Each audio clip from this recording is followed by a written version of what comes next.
Hey everyone, welcome to the Everycom channel. I know many of you have been following us since the Cube Light series. That lineup really helped bring the dream of a home cinema to so many families, and we're incredibly proud of that. But today, we've got a little surprise for you. Introducing our brand new model, the NeoView Nev.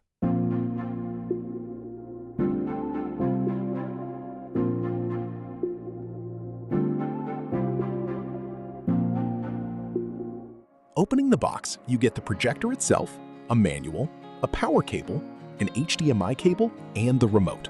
Nothing missing, everything's there from day one. First thing you notice when you pick it up is how light it is, 2.55 kilograms. That's almost half the weight of the Cube Light Ultra.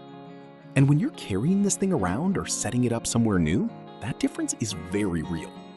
The look is clean too. White body, light orange accent on the front.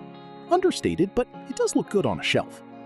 Flip it around and the back has a USB port, 2 HDMI ports, and an audio jack. So you're covered for pretty much any device you want to connect. Next, I want to talk about the remote, because there's a dedicated screen flip shortcut here that absolutely nails it. See, when you ceiling mount a projector, it hangs upside down, so the image is flipped. If you forgot to set it beforehand, you're stuck either taking it back down or struggling to navigate a mirrored menu blindly, which is a massive headache. But with the NeoVue, you just press this one button and the image corrects itself in a second. It might seem like a tiny feature on paper, but this level of detail proves the designers were actually thinking about real-world use. Under the hood, the NeoVue runs Android 11 with 2 GB of RAM and 32 GB of storage, plenty of room for your apps. Brightness is at 1200 ANSI lumens, and in a properly dark room, the image really holds up. Sharp, clear, well-defined. What I appreciate most about the picture, though, is the color. It's natural.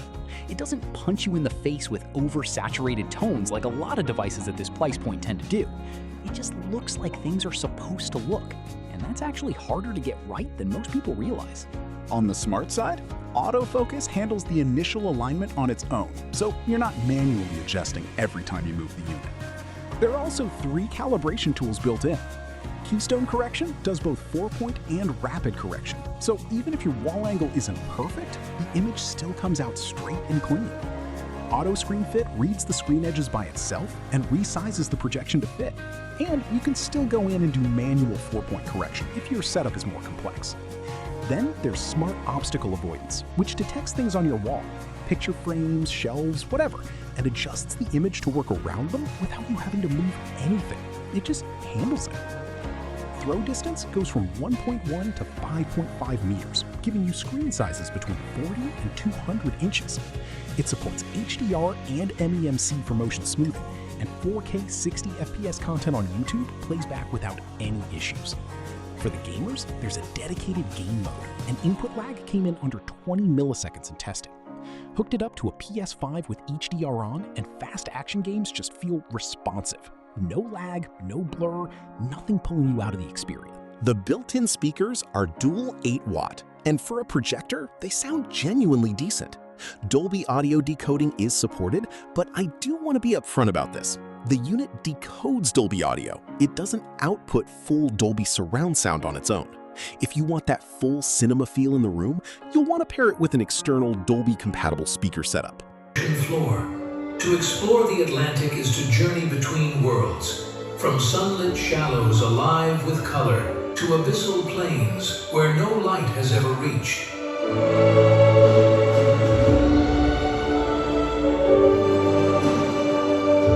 Power consumption is around 121 watts at startup, and under heavy load, 4K at full volume, it sits at about 126 watts, which is pretty reasonable.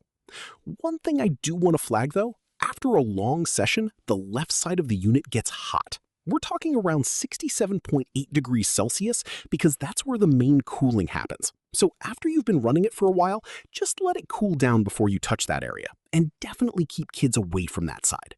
It's not a flaw, it's just how the cooling works, but it's worth knowing. So that's my complete review of the NeoVue. If there are any other details you're curious about, drop a comment below and let's chat.